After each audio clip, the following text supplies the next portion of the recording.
팀 여러분께서 기도 많이 해주신 덕분에 19명 아무도 다치지 않고 사고도 없이 잘 다녀왔습니다. 저는 이번에 세 번째로 IT 단기 선교를 다녀왔는데요. BBS 팀장을 맡아서 저희 10명의 BBS 팀들과 함께 아이들을 만나고 복음을 전하고 또 많이 안아주고 기도도 해주고 돌아왔습니다.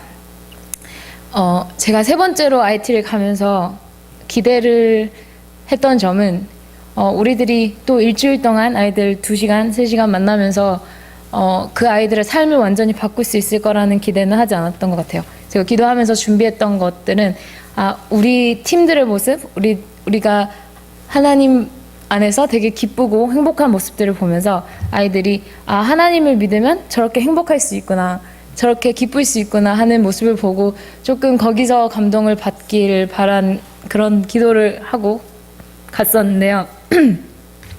제가 제일 먼저 도착해서 제가 세 번째로 공항에 갔는데 느낀 점은 정말 많이 변해 있었어요. IT가 이제 공항에 에어컨도 빵빵하게 나오고 와이파이도 되고 그래가지고 면세점도 막 크게 있고 되게 편리하게 많이 바뀌어 있더라고요. 또 작년과 다르게도. 또 근데 저희가 짐을 다 싣고 이제 집으로 가는 이제 길을 보니까 작년과 재작년의 기억이 나더라고요. 근데 부서져 있던 길이 아직도 부서져 있고 길가에 옷 안 입은 사람들도 지나다니고 그래서 어쩔 수 없다면 어쩔 수 없는 건데 이렇게 계속 부자들만 부자가 되는, 그리고 가난한 사람들은 전혀 많은 혜택을 받지 못하는 것 같아서 많이 아쉬웠어요. 네. 저희가 IT 갔을 때 아이들의 여름 성경학교를 준비했어요. 아침 세션 그리고 저녁 세션 이렇게 해서 2가지를 준비했었는데 아직 방학을 하지 않아서 12시까지 아이들이 학교를 가는 상황이었어요. 그래서 저희 BBS 팀은 아침에는 노방 전도를 하고 저녁에는 아이들을 모아서 성경학교를 했는데 제가 총 4곳을 갔어요. 처음에는 티타인이라는 빌리지를 갔고 작년에도 갔었어요. 근데 거기서 한 100명 정도 아이들을 데리고 했고요. 그리고 아니구나. 거기서 노방전도를 했군요. 노방전도를 하고 저녁에 오후에 그레이스 올페니지에 가서 아이들을 데리고 거기서 또 우리 아까 한 것처럼 그거 바디 워십도 하고 그랬습니다. 그리고 세 번째는 와프제레미 시리솔레에 있는 와프제레미에 갔는데 거기가 세계에서 제일 위험한 동네라고 하는, 거기가 저희 교회에서 4번째로 이번에 또 갔는데 또 클리닉에 앉아있는 사람들을 데리고 도방 전도도 하고 거기에 엄청 와일드하고 막 전혀 질서가 없는 아이들을 데리고 또 저희가 했습니다. 근데 저희가 이걸 하면서 느낀 점은 아이들이 이제 IT가 힘들어지고 많은 단기 선교팀들이 많은 도움의 손길들이 많이 오는 게 사실이에요. 그래서 지금 저희 교회만 해도 4년째인데 그러니까 많은 팀들이 와서 거의 비슷한 생각과 비슷한 프로그램을 가지고 아이들을 만났던 것 같아요. 그래서 저희가 갔을 때 작년과 다르게도 저희를 별로 안 반가워하는 것 같았어요. 우리가 갔을 때는 막 다 달려오고 막 만지고 막 그랬는데 그냥 오나 보다 하는 이렇게 그냥 좀 그랬던 것 같아요. 그래서 우리가 음악을 밖에 크게 틀어놓고 아이들이 이렇게 오라고 같이 우리 성경학교 하자고 이렇게 했었어야 됐어요. 그래서 아쉬웠는데 이렇게 하면서 그래서 저희들이 우리가 단기 선교팀들이 어떻게 해야 이 아이들에게 좋은 걸 전할 수 있을까 그런 고민을 많이 하게 됐던 것 같아요. 그냥 와서 2-3시간 만나고 가는데 어떻게 효과적으로 할 수 있을지, 그리고 매년 똑같이 저희가 준비해간 찬양, 준비해간 뭐 액티비티 이런 거들 다 알고 이미 다 아니까 별로 흥미를 못 찾는 것 같더라고요.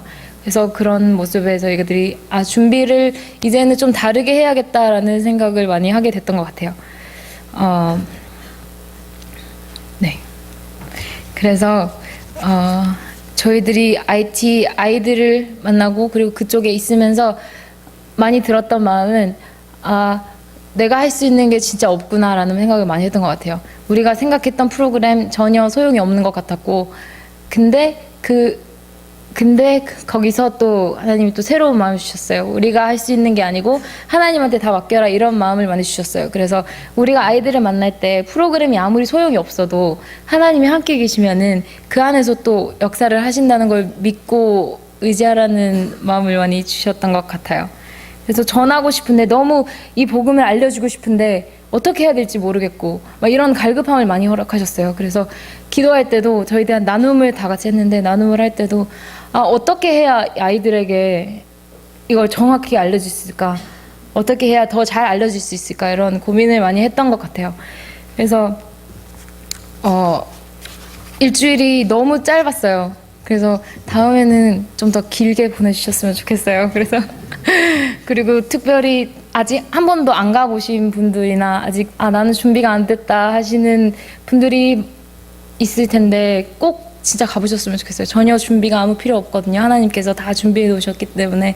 그래서 다 같이 가셨으면 좋겠고 저희들이 그곳에서 진짜 복음만 생각하고 찬양하고 예배하고 기도로만 하루하루를 지내요. 정말 천국 같아요.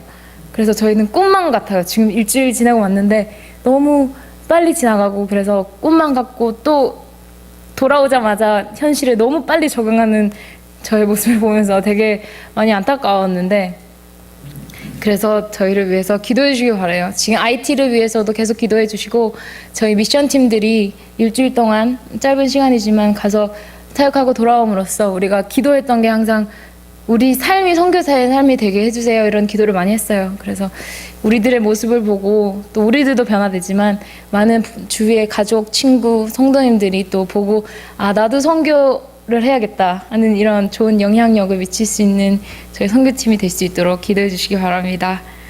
감사합니다.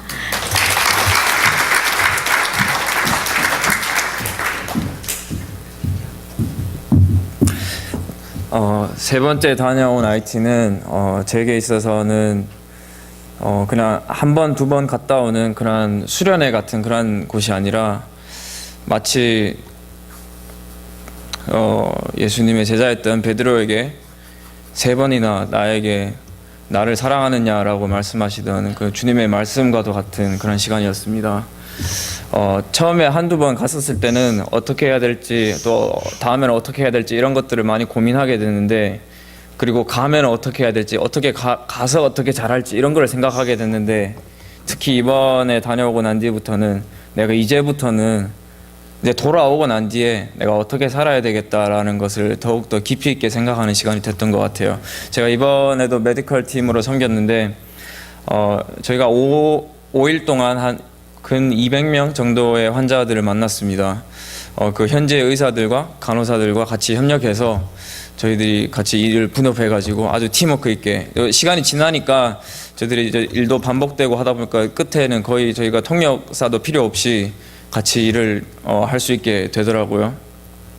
그래서 참 나중에는 의사 간호사들하고도 이제 좀 더 깊이 있는 이야기도 나누게 되고 좀 더 자기 삶에 대해서 이야기도 나누게 되고 우리의 삶의 이야기를 나누는 그런 기회들이 좀 적지만 많이 있었습니다. 애기들하고는 그런 얘기를 할 수 없잖아요. 근데 아무래도 저희들의 환자들하고 이야기를 하다 보니까 어른들하고 대화하다 보니까 그러다 보면은 이제 제가 특히 기억에 남는 그 친구가 하나 있는데 시티솔레에서 작년에 그 친구가 저희를 통역해줬던 친구예요. 통역을 도와줬던 친구인데 이번에는 환자로 왔더라고요. 왔는데 그 친구랑 저랑 얼굴을 보자마자 서로 얼굴을 인식을 했어요. 인식을 하고 이름은 까먹었었지만 다시 이름을 소개시켜주고 이야기를 나누면서 그 친구가 처음으로 저한테 건넸던 말이 영어로 Are you doing good in God? 하나님 안에서 잘 지내고 있었냐라고 질문을 하더라고요. 그 질문에 저는 충격 아닌 충격을 받았습니다. 그 친구는 밑에 동생이 4명이나 있고요. 장남이고 어머니 아버지 둘 다 돌아가셨고요. 직업은 없고 거기는 지금 실업률이 80% 이상이거든요. 근데 지금 버젓이 직장도 없고 학교도 6학년까지밖에 못 다니고 나이는 저하고 동갑이에요. 동갑인지 한 살 많은가. 그런데 그렇게 이야기를 하나님 안에서 잘 지냈다는 질문 어떻게 할 수 있지. 엄청난 저에게 챌린지였고 그 친구를 위해서 축복 기도를 제가 하지 않을 수가 없었습니다. 제가 어제도 그렇고 지금 생각날 때마다 그 친구와 또 만났던 친구들을 위해서 계속해서 기도를 할 수 있는 그런 계기가 됐던 것 같아요. 제가 이번 IT 단기 선교를 그냥 한 단어로 제가 어떠한 단어로 표현할 수 있을까라고 생각을 해봤는데 바로 축복인 것 같아요. 제가 이번에는 뭐 약을 나눠주니 또 뭐 기도를 해주니 뭐 노방 전도를 하는 이런 사역 부분보다 정말 마음껏 축복할 수 있었던 그런 계기가 됐던 것 같아요. 시티솔레에서 의료 사역을 마치고 이제 아이들을 바라보는데 정말 아까 경원이도 말했다시피 가장 가난하고 가장 위험하고 가장 지저분하고 지금 또 특히나 한창 바이러스가 돌고 있어가지고 많은 사람들이 정말 그 바이러스를 앓고 있어요. 모기를 통해서 전염되는 바이러스인데 정말 그 가난한 곳에서 그 정말 찢어지는 곳에서 그 고아들 가운데서 정말 그 아이들을 바라보는데 정말 눈물이 나는 거예요. 그 눈물이 그냥 불쌍해서 나는 눈물이 아니라 지금 오늘날은 정말 보이지 않는 하나님의 섭리와 하나님의 인도하심에 의해 가지고 하나님의 뜻으로 인해 가지고 지금 얘네들이 여기서 태어나서 이렇게 살아가지만 지금 집 바로 앞에서 지금 꾸정물이 흐르고 있는 그런 집에서 살아가고 있지만 10년 뒤에 20년 뒤에는 이들 가운데서 목사가 나오고 이들 가운데서 선교사가 나오고 이들 가운데서 또 하나님의 나라 하나님의 복음을 전하는 그런 선교사들이 나올 거라는 그런 마음이 확 들면서 참 그 친구들 하나하나 붙들고 정말 축복의 기도를 하지 않을 수가 없게 되더라고요.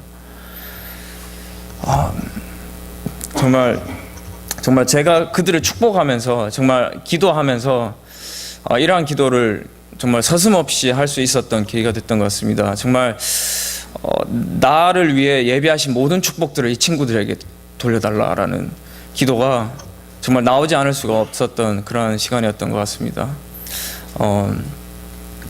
정말 끝으로 저희들이 정말 이번에 담임 목사님도 안 계신 가운데 좀 준비하는 과정 속에서도 없지 않아 부족한 부분도 있었고 미숙한 부분도 있었지만 그럼에도 불구하고 저희들을 믿고 또 보내주시고 또 같이 기도를 함께 하신 여러분들께 너무나 감사하고 제가 특별히 제가 하나님께 간절히 기도드렸던 것은 저희들이 받았던 모든 축복과 모든 은혜와 모든 평강들이 저희 세수방 교회 성도들에게 동일하게 정말 돌아가게 해달라는 기도를 하고 돌아왔습니다. 그 모든 은혜가 여러분들에게도 정말 돌아가시고 또 저희들이 끝까지 함께하는 그런 세수방 교회가 되었으면 좋겠습니다. 감사합니다.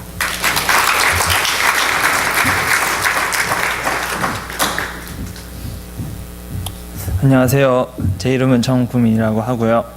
이번에 처음 IT를 갔다 오게 됐습니다. 저는 원래 BBS 팀이었는데 오전에는 경원이가 말했다시피 BBS를 할 수가 없어서 이제 노방 전도를 하고 제가 여러분들과 나누고 싶은 말씀은 노방 전도에 대한 말씀입니다. 오전에 이제 각자 저희가 BBS 할 곳 마을에 가서 이제 그곳에 있는 마을 집 곳곳에 들어가서 통역사와 함께 이제 노방 전도를 하기 시작했는데 제가 되게 좀 의아하고 신기했던 것은 들어가는 집마다 들어가는 사람마다 하나님에 대해서 물어보고 예수님에 대해서 물어보고 천국과 지옥에 대해서 물어보면 너무나도 잘 알고 있고 너무나 다 모두가 다 자기는 천국에 갈 수 있다라고 생각을 하고 있는 사람들이었습니다. 그래서 노방 전도를 해도 이 사람들이 그러니까 제가 하나님을 물어봤는데 그 사람이 예수님부터 천국까지 모두가 다 말하는 사람들도 있었고 그래서 이 사람들과 무슨 얘기를 해야 되지라는 생각이 들었는데 언어의 장벽도 있었고 통역사와도 소통이 잘 안 되는 면도 있었고 했는데 그 통계학적으로 보면은 IT 사람들의 90%가 크리스찬이라고 합니다. 하지만 그 90% 안에 토속 종교인 부두교가 같이 함께 있기 때문에 좀 이상한 말을 많이 하더라고요. 뭐 죄에 대해서 죄를 지으면 자기는 천국에 가지 못하고 이런 제가 목사님이 아니고 제가 신학을 배우지 못했기 때문에 그 사람들과 어떤 그런 알규를 할 수 있는 게 많이 없었어요. 그래서 저희가 막 당황하고 있다가 기도 제목이 뭐예요? 이렇게 물으면은 그분들이 하시던 말씀이 하나님과 더 가까워지고 싶다. 나도 예수님과 같이 남들을 도와주고 싶다. 이런 말이 대부분이었어요. 저희가 신앙생활을 버팔로에서 하다가 기도 제목이 뭐냐고 물어보면 뭐 제 비전을 찾고 싶습니다. 아니면 뭐 시험을 잘 보게 해주세요. 아니면 좋은 배우자를 위하여 기도합니다. 아니면 뭐 요즘 들어는 한국이 월드컵에 16강에 진출하게 해주세요라는 기도라든지 아니면 좀 더 나아가서는 일본이 16강에 떨어지면 좋겠다라는 기도를 할 때도 있는데 연영도 말했고 이제 경원이도 말했듯이 그렇게 열악한 상황 속에서 진짜 꾸정물이 흐르는 속에서도 그 사람들한테 기도 제목을 물어보면 아, 나는 하나님과 더 가까워 싶다라는 말을 들을 때마다 아, 나는 무슨 생각을 하고 있지라는 생각이 들었습니다. 그 사람들이 부두교와 같이 연관되어 있는 신앙을 믿어서 그 사람들이 믿는 하나님이 우리가 믿는 하나님이랑 같은지 혹은 다른지, 혹은 그 사람들이 믿는 하나님이 진짜 하나님인지 가짜 하나님인지는 모르겠지만, 내가 믿고 있는 하나님이 진짜 하나님임에도 불구하고 내가 기도 제목을 물어보고 내가 기도 제목을 받으면, 저는 그냥 그런 기도 제목을 많이 했었었는데, 그분들이 말하는 기도 제목을 들으면서 정말로 내 신앙생활이 잘못됐다라고 생각도 들었고, 그분들한테 정말 많이 배울 수 있는 시간이었던 것 같습니다. 단기 선교이기 때문에 우리가 일주일 동안의 사역을 통해서 그 사람들이 모두가 변화받기를 원하고 기대하는 것은 아니었지만, 그렇다고 해서 또 나만 힐링받고 내가 거기 가서 우리만 힐링받고 나 혼자 도전받고 오는 그것도 아니었던 것 같습니다. 연우형이 말했듯이 그 자리에서 목사가 나올 수 있고 그 자리에서 전도사님, 그 사람이 그 모든 전체를 변화시킬 수 있다는 생각을 하면서도 나도 도전받고 그 사람들에게도 내가 어떤 도움이 될 수 있다는 생각이 들어서 정말로 뜻깊은 시간이었던 것 같습니다. 그 해외 선교에 대해서 지금 나조차도 믿음이 확실하지 않다, 혹은 우리 주위에도 너무나 많은 고통받고 있는 사람이 너무나 많기 때문에 해외 선교에 대해서 부정적인 생각을 가지고 있으신 분들 분명히 있으실 텐데, 로컬 선교, 그러니까 우리 주위에 있는 선교는 당연히 해야 하고, 그리고 해외 선교는 하나님이 우리에게 주신 지상 명령이라고 김성찬 목사님께 배웠습니다. 그렇기 때문에 여러분들도 모두 선교에 가셔서 나도 힐링되고 하나님을 전할 수 있는 계기를 만드셨으면 좋겠습니다. 감사합니다.